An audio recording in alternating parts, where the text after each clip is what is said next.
Colgate 365 दिन विज्ञापन का क्या लाभ। ब्रांड कथा बाय हरितऋषि पुरोहित।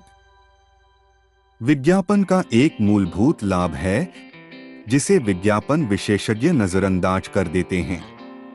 यानी हर बार जब आप विज्ञापन करते हैं तो आपको एक नया ग्राहक मिलता है। कोई भी टीवी चैनल खोलें, चाहे सीरियल हो या मैच, अखबार खोलें या डिजिटल, हर माध्यम में विज्ञापन देने से नहीं चूकने वाला कोलगेट टूथपेस्ट का बाजार में बहुत बड़ा हिस्सा है। कभी कभी यह सवाल उठता है कि कोलगेट देश में टूथपेस्ट का पर्याय बन गया है तो फिर हर दिन विज्ञापन क्यों करते हैं। कोलगेट का साम्राज्य कई देशों में स्थापित हो चुका है, तो फिर ऐसा क्या फायदा रह गया है कि रोजाना विज्ञापन करने से मिल सकता है।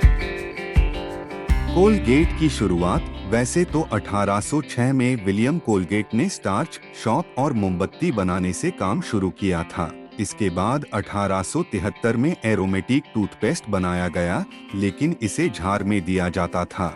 इसे पहली बार 1896 में कोलैप्सिल यानी आसानी से मोड़ने योग्य ट्यूबों के रूप में पेश किया गया।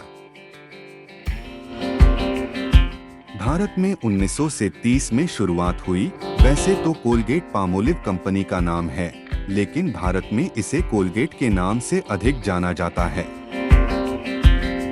कोलगेट ब्रांडिंग की शुरुआत, जैसा कि पहले बताया गया कि कोलगेट पामोलिव तो एक बहुराष्ट्रीय ब्रांड है, लेकिन यह जानना दिलचस्प है कि भारत में कोलगेट का ब्रांड कैसे मजबूत हुआ। याद करें, भारत में टीवी युग की शुरुआत 1983-84 से हुई।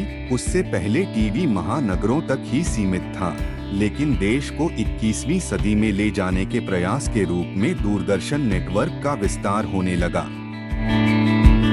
कोलगेट का सुरक्षा चक्र से टीवी विज्ञापन में एक नया कॉन्सेप्ट देके विज्ञापनें शुरू हुई। कोलगेट में दिखाया गया शिशु और सुरक्षा चक्र की स्थिति ने टूथपेस्ट को अधिक पहचान और समर्थन देना शुरू कर दिया, और महानगरों से लेकर कस्बों और गांवों तक रामायण और महाभारत चित्रहार देखते रहे और कोलगेट भी फला फूला।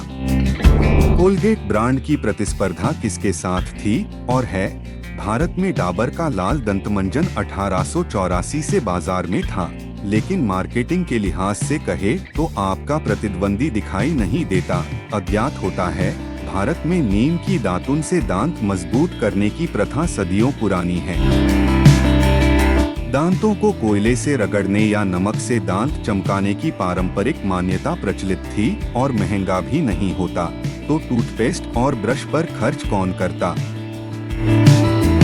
पुरानी आदत को बदलने में कई साल लग जाते हैं, और कोलगेट ने उस आदत को बदलने की सफल कोशिश की, और अब कोलगेट का मुख्य मुकाबला हिंदुस्तान यूनिलीवर के दो ब्रांड क्लोज अप और पेप्सोडेंट से है। HUL ने इन ब्रांड्स की बाजार हिस्सेदारी बढ़ाने के लिए कड़ी मेहनत की है और कुछ ना कुछ नया कर रही है। इसके साथ ही सेंसोडाइन, डाबर, ओरल बी जैसी कंपनियां भी हैं। कोलगेट की हर रोज विज्ञापन करने की रणनीति। अब आते हैं मुख्य मुद्दे पर। विज्ञापन का एक मूलभूत लाभ है कि जिसे मार्केटिंग विशेषज्ञ नजरअंदाज कर देते हैं, और वह यह है कि हर बार जब आप विज्ञापन करते हैं तो आपको एक नया ग्राहक मिलता है। यदि आप प्रतिदिन नए ग्राहक प्राप्त करना चाहते हैं तो प्रतिदिन विज्ञापन दें। 140 करोड़ के देश में 2 या 3 साल से ऊपर का हर एक व्यक्ति आपका ग्राहक है, और इससे पहले कि वे टूथपेस्ट का इस्तेमाल करना शुरू करें, उससे पहले उसे कोलगेट का नाम आ जाना चाहिए। इससे मौजूदा ग्राहक भूल ना सके, और नए ग्राहकों को पकड़ने के लिए प्रतिदिन विज्ञापन दें। छोटे ब्रांड आते हैं और चले जाते हैं, लेकिन कोलगेट रोजाना विज्ञापन देकर अपना नेतृत्व बनाए रखता है और नए बाजार भी हासिल करता रहता है। ब्रांड का भविष्य। अभी कोलगेट टूथपेस्ट का राजा है, लेकिन आने वाले कल की उलझन स्वाभाविक है। बाजार नए ब्रांड्स से भरा पड़ा है।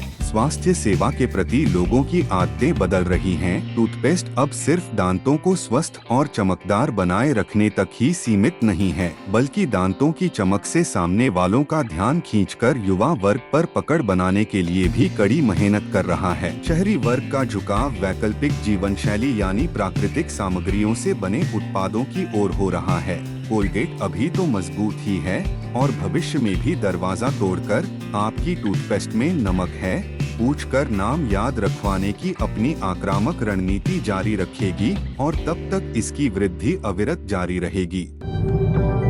अधिक जानकारी के लिए सुनते रहिए ब्रांड कथा बाय हारितऋषि पुरोहित।